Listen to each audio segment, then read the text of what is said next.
Hello everyone, welcome to another video of GPU programming with Mojo. Today I'm excited to announce a new library called MXFrame that is a data frame for the GPU era. Now, why build another data frame and what's the point? We have several libraries such as pandas, polars, rapids, and dask, spark. All of these are data frame where it stores tabular data. You write expressions or you write SQL and get the result out. This is widely popular in the data engineering community where such things have to be done for us to prepare data for the AI and for all the AI models to consume. So this is a precursor to the data which is essential but nobody really talks about. Now, such libraries have existed and it has been primarily CPU only. Spark sort of gets around it by putting this on multiple nodes. And right around 2019, 2020 is when NVIDIA introduced Rapids, which is one of the libraries which makes use of GPU. And they started integrating Rapids into pandas and polars and ensuring that developers still use the same API that they're used to, but tap into the GPU. Now, the problem with that is that's a brilliant plan actually. I think the fact that they didn't introduce it as a separate, it's still, you can use it standalone, but they have ensured that by integrating them into pandas and such libraries, the adoption rate goes really high. And they have been widely successful, and it has certainly generated many interest in many companies, and it's a very active and growing community for sure. But the problem with that is it's NVIDIA only because the library Rapids is built on CUDA, which is obviously just been NVIDIA.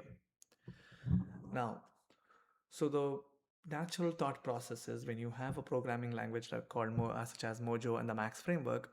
Now, the idea is, could we rewrite these kernels from ground up, where Mojo provides the backend that helps us write CPU kernels and GPU kernels and still compete with such libraries. So this is an effort to sort of answer that curious question, can this be done? And also sort of um, see if Mojo and the Max prove their metal outside the model space. In the sense, can other libraries can use Mojo and other things and still provide state-of-the-art performance? So it's sort of answering a question inside my mind is, can Mojo and Max framework prove their metal by providing an easy to write Pythonic language, but also provide the performance that we expect from a C or a C++. So that's the why. That's the reason I think we started writing this library. So what is it made of? Again, the pattern that you will see again and again is it has a Pythonic front end, as I call it. So the if you think of it as three distinct components: the front end, the connection, and the back end. The back end is the engine that's written in Mojo. It's connected to a Python front end where it accepts data. And then the middle layer is the max graph, which translates the data between Python and Mojo. So the engine is the Mojo, which sort of provides us with the precompiled CPU or GPU kernels. But the translation between what Mojo receives and what the user provides is done by MaxGraph. And the Python community has a lot of libraries for us to accept data that we tend to use. Now, the advantage of such a architecture is that writing these sort of libraries requires you to parse SQL or parse an expression and to build a logical plan. So you'll have to understand what the user is intending to do first, then construct a plan, then sort of understand what kernels should be used, and finally dispatch the kernel. So the Mojo's engine that we write, though that's majority of the work in the background, only gets called when a correct plan is kind of constructed. So sort of Python front end sort of creates a plan, and that plan is now executed by the Mojo. In order to write this, you might have to write your own parser for SQL. You would have to write your own parser for your expression, then find out how to even call such a kernel and then dispatch it. But because you're using Python in the front end, most of it is already given to you. Now there is PySQL, there is Python libraries for parsing SQL. There are Python libraries for parsing SQL and also constructing a tree and also calling the right kernel dispatch. So most of the libraries are provided by the Python community in the front end. And majority of our work writing the code is only on the Mojo. So I would say like 90% of my time was to write the kernels for CPU and GPU, and rest of them were pretty much like templating, where you would just assume and take all the libraries that's pre-built and connect them through MaxGraph. So I would say that this pattern is growing on me, and I would say that this is something that I would assume people would adopt this very widely, since it gives you the ease of Python, the interoperability between Python and Mojo through MaxGraph, and the Mojo, the actual engine running and giving you state-of-the-art performance. So that's sort of the architecture that's sort of used in this library. Now, how do you use it? You pip install, you take the runtime and the SQL. For the front end, we've used a storage mechanism called Arrow. Arrow is a columnar format storage, widely used in the community because of its compression and um, storing the values in a columnar format, which also gives you a very good performance on aggregation. So widely used, and so we just borrowed it as our storage mechanism as well. And this is the library and how you would use it. You would say lazy frame dot filter dot group by dot aggregation dot aggregation dot sort and dot compute. So all of these are just expressions that you would normally write using pandas or polars, but the same API has been borrowed heavily from polars, but some of them through pandas. But again, both are very similar, and you would feel at home if you have used one of them. And finally, you would say dot compute. This is sort of borrowed from PyTorch, where you would say dot compute, and then either you want them to run on a GPU or a CPU. Of course, the default being CPU. This ease of just enabling you to execute on a runtime that you like, and in future, obviously expand this to all the hardware devices. But having a familiar feel with pandas and polars is all this library about. And as you expect, it provides you with other SQL functions like, for filtering, for aggregation, for group by, join, sort, projection, date, string functions, conditional, the case statements, and all the SQL front end that you would like. So you would expect most, if not all, of the functions with respect to SQL. The APIs are very similar to pandas and polars, and you can still dispatch this to GPU or CPU with a single dot compute command and get the benefit of Mojo and the Max framework. Now, writing these kind of libraries sort of calls to a question: is it even correct? Before we go to the performance. So there exists a benchmark called TPCH, which gives you a set of 22 queries and a data set. You'll have to run through it and compare. So this ensures that by running that data set and running those 22 complex queries, you verify the correctness. Plus, you can run pandas on the same exact queries. You can run polars on the same exact queries and understand whether how performant your library is. And I'm happy to say that the MXFrame CPU sort of defeats pandas in about 20 to 22 queries. Almost 90% of all the queries, I think the MXFrame CPU wins. About 16 or 17 of them, the GPU wins. GPU doesn't win in all of them, only because there is a time for dispatch from the CPU to the GPU and back. So there is some overhead there. But if you choose which queries to run, usually the aggregate queries are better on GPU.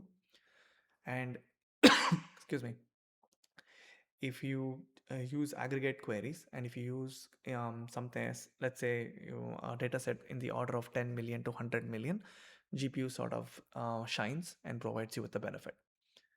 And the ease of which you can do this again with a single dot compute command is where this library actually shines.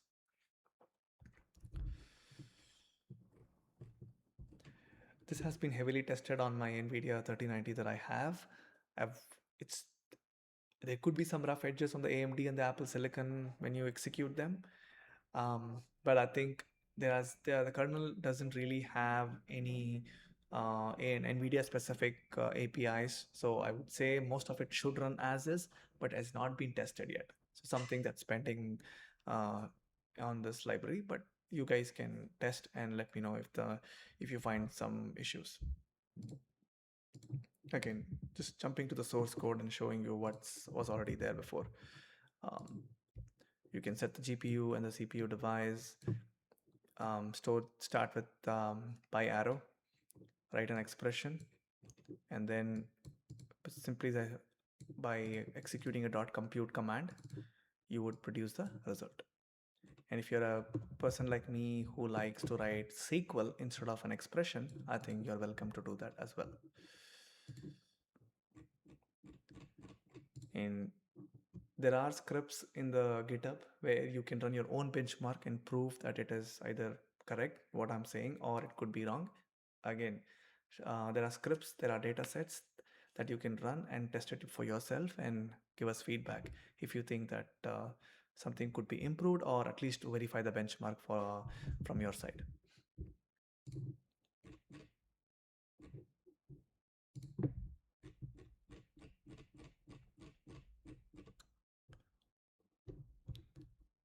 And while this is running, let me switch over to how, like, I have a visualizer to show you how a typical expression is evaluated.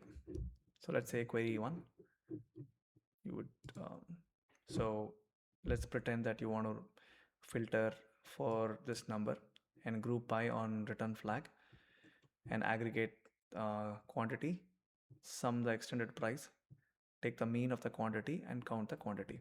Let's assume this is your expression.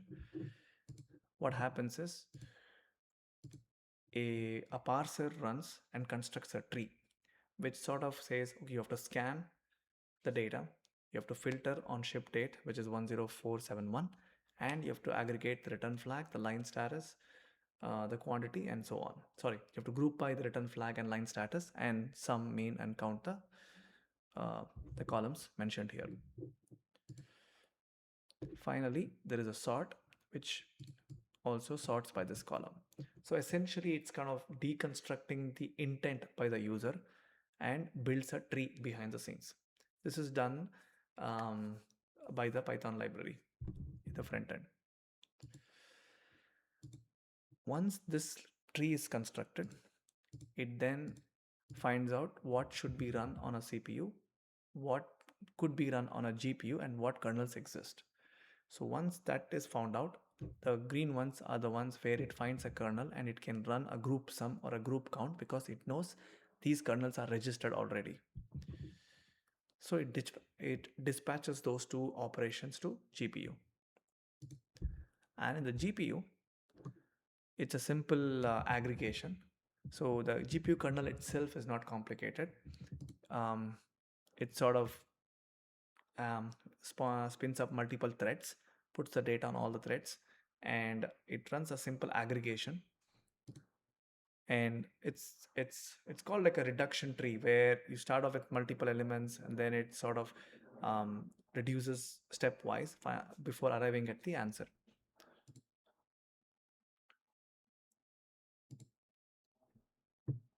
And the final result is sent back to the CPU to display the result. So in essence, every expression written follows this pattern.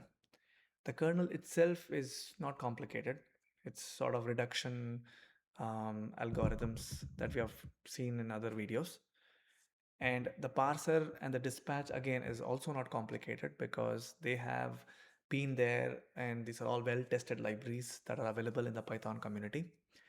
I think the real magic sauce, the real magic here is the fact that you could write something in Python, sort of deconstruct and form a plan, and then pass it on to a performant library or a language called Mojo and execute them, all of them, seamlessly without um, tying them with 5 different bandages. Like how you would write, let's say, if you were to write this in C, you have to compile this and ensure that Python and C talk to them, and also ensure there's a zero copy, and ensure the memory management is also done properly between those two languages. Here, the Python and the Mojo talks seamlessly using Max Graph. So the ease of tying and orchestrating these steps is where the Max framework shines. And if there's one takeaway from this video, I would encourage you to try out this format or this pattern on existing code or existing libraries that you have written and see if or you also feel the same. Again, as and when we develop this library, I'll provide more update, but thanks for listening to me and have a great day.